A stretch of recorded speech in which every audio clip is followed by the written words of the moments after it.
नमस्कार साथियों। आज का हमारा टॉपिक बेसिकली हम इथेनॉल के बारे में समझेंगे।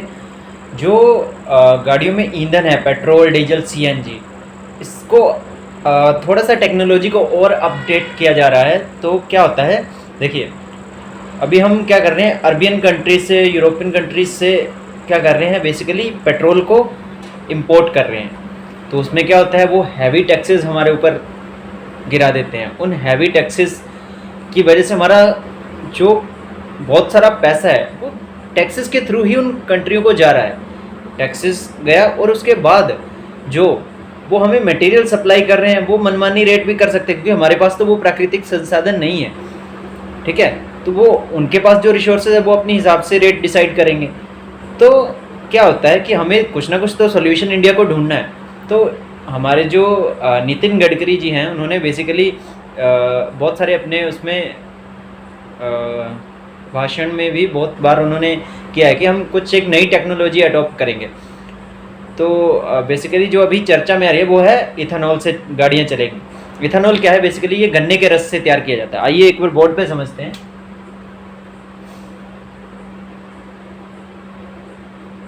गन्ने के रस से इथेनॉल को तैयार किया जाएगा। ठीक है, क्या होता है, देखिए अभी गाड़ियाँ जो चल रही है पेट्रोल पे, ठीक है, मान लो, और ये है इथेनॉल।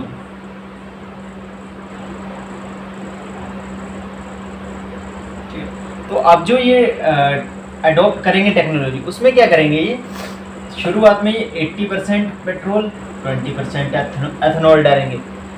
जैसे इनको रिजल्ट बेटर, मतलब इन द सेंस कि अगर ये हमारा जो प्रोजेक्ट है इंडिया का ये सक्सेस होता है तो उसके बाद क्या होगा, ये धीरे धीरे 70, 30, 60, 40, 50, 50, फिर ये 100% का ट्राई करेंगे। 100%, सॉरी 0% और ये 100%। 100% जो हमारा इथेनॉल है, क्या उस पर व्हीकल रन हो सकता है, उसको इतना कैपेबल बनाएंगे ये, ठीक है, कि इस बेसिस पे भी गाड़ियाँ चल पाएँ। तो अभी क्या है, ये ट्रायल स्टेजेस पे हैं। मे बी ये बहुत सारे मैन्युफैक्चरर हैं जिन्होंने इसको सक्सेस भी कर दिया है। तो जल्द ही इस टेक्नोलॉजी को अडॉप्ट किया जाएगा। आपने देखा होगा पिछले कुछ सालों में BS3 टेक्नोलॉजी थी, वो बंद हो गई। फिर BS4 आई, BS4 भी कुछ साल चली, फिर वो बंद हो गई। अब BS6 में इंडिया मूव कर चुका है। तो क्या होता है, ये एमिशन नॉर्म्स होते हैं, जो प्रदूषण के जो कंट्रोल बोर्ड है वो डिसाइड करता है कि इस एमिशन पे या इस इतनी मात्रा में ही हम पर्यावरण में प्रदूषण है जो उसको डाल सकते हैं। इसके धीरे धीरे वो आंकड़े हैं वो कम होते जाते हैं। ठीक है, तो उन एमिशन नॉर्म्स को देखते हुए अब पेट्रोल, डीजल, सीएनजी, इनसे तो हैवी पोल्यूशन हो रहा है। ठीक है, जैसे कार्बन मोनोऑक्साइड हो गई, इस तरह की बर्न गैसेस जब एटमॉस्फेयर में जाएंगी तो वो लिटरली हमारे प्रकृति है उसको ख़राब करेंगी। तो पर्यावरण को बचाने के लिए ये इथेनॉल है, इसमें क्या है, बेसिकली जो हार्मफुल गैसेस हैं वो जनरेशन कम हो जाएगा इससे। तो जो हार्मफुल गैसेस हैं वो पेट्रोल की अपेक्षा इथेनॉल की अपेक्षा पेट्रोल से ज़्यादा हार्मफुल गैसेस निकलते हैं। तो जैसे जैसे इथेनॉल की क्वांटिटी बढ़ती जाएगी वैसे वैसे क्या होगा, पॉल्यूशन का जो कंट्रीब्यूशन है व्हीकल्स के थ्रू कम हो जाएगा।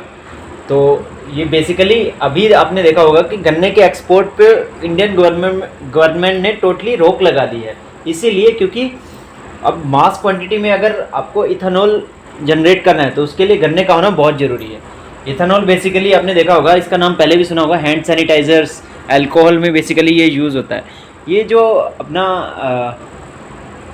आइसोप्रोपाइल अल्कोहल होता है, उसी तरह ये इथेनॉल भी एक अल्कोहल होता है। ठीक है, तो इस वीडियो में मेरा समझाने का पर्पस यही था कि जो न्यू टेक्नोलॉजी आ रही है, नॉट ओनली हमें मैकेनिज्म सीखना, बट कौन कौन सी न्यू टेक्नोलॉजी इंडिया अडॉप्ट कर रहा है, कौन से एमिशन नॉर्म्स पे जा रहा है, वो भी हमें समझ आना बहुत ज़रूरी है। तो आई होप इस वीडियो में आपको काफ़ी कुछ समझ आया होगा। फिर भी अगर आपकी कोई क्वेरीज आप कमेंट सेक्शन में बता सकते हो। चैनल को ज़्यादा से ज़्यादा सब्सक्राइब, शेयर, लाइक करें। धन्यवाद।